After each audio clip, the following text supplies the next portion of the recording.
किसी नगर में एक सेठ और सेठानी रहते थे। सेठानी रोज विष्णु भगवान की पूजा करती थी। सेठ को उसका पूजा करना बिल्कुल अच्छा नहीं लगता था।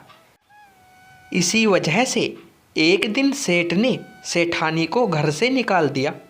घर से निकलने पर वह जंगल की ओर गई तो देखा 5 आदमी मिट्टी खोदने का काम कर रहे थे। सेठानी ने कहा कि मुझे भी काम पर रख लो। उन्होंने उसे भी काम पर रख लिया, लेकिन मिट्टी खोदने से सेठानी के हाथों में छाले पड़ गए और उसके बाल भी उड़ गए। वे 5 आदमी सेठानी से कहते हैं कि बहन, लगता है तुम किसी अच्छे घर की महिला हो, तुम्हें काम करने की आदत नहीं है। तुम ये काम रहने दो और हमारे घर का काम कर दिया करो। वह 5 आदमी उसे अपने साथ घर ले गए और वह 5 मुट्ठी अनाज लाते और सभी बांटकर खा लेते। एक दिन सेठानी ने कहा कि कल से 10 मुट्ठी अनाज लाना।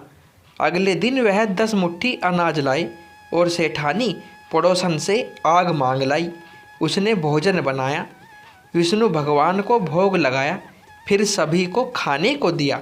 सारे भाई बोले कि बहन, आज तो भोजन बहुत स्वादिष्ट बना है। सेठानी ने कहा कि भगवान का झूठा है तो स्वाद तो होगा ही। उधर सेठानी के जाने के बाद सेठ भूखा रहने लगा और आस पड़ोस के सारे लोग कहने लगे कि ये तो सेठानी के भाग्य से खाता था। एक दिन सेठ अपनी सेठानी को ढूंढने चल पड़ा। उसे ढूंढते हुए वह भी उस जंगल में पहुंच गया जहां वह 5 आदमी मिट्टी खोद रहे थे। सेठ ने उन्हें देखा तो कहा कि भाई, मुझे भी काम पर रख लो। उन आदमियों ने उसे काम पर रख लिया, लेकिन मिट्टी खोदने से उसके भी हाथों में छाले पड़ गए और बाल उड़ने लगे। उसकी यह हालत देख वे 5 बोले कि तुम्हें काम की आदत नहीं है, तुम हमारे साथ चलो और हमारे घर में रह लो। सेठ उन आदमियों के साथ उनके घर चला गया और जाते ही उसने अपनी सेठानी को पहचान लिया, लेकिन सेठानी घूंघट में थी तो सेठ को देख नहीं पाई। सेठानी ने सभी के लिए भोजन तैयार किया और हर रोज की भांति विष्णु भगवान को भोग लगाया। उसने उन 5 भाइयों को भोजन परोस दिया, लेकिन जैसे ही वह सेठ को भोजन देने लगी तो विष्णु भगवान ने उसका हाथ पकड़ लिया। वे 5 भाई बोले कि बहन, ये तुम क्या कर रही हो? वह बोली, मैं कुछ नहीं कर रही हूँ, मेरा हाथ तो विष्णु भगवान ने पकड़ लिया है। भाई बोले, हमें भी विष्णु भगवान के दर्शन कराओ। उसने भगवान से प्रार्थना की तो विष्णु जी प्रकट हो गए।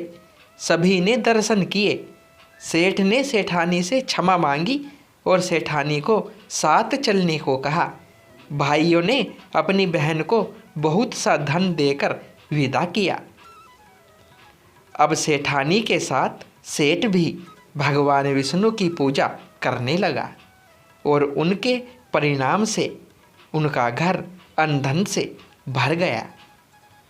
तो दोस्तों, कहानी अच्छी लगी हो तो वीडियो को लाइक और शेयर करें और चैनल को सब्सक्राइब करें। धन्यवाद दोस्तों।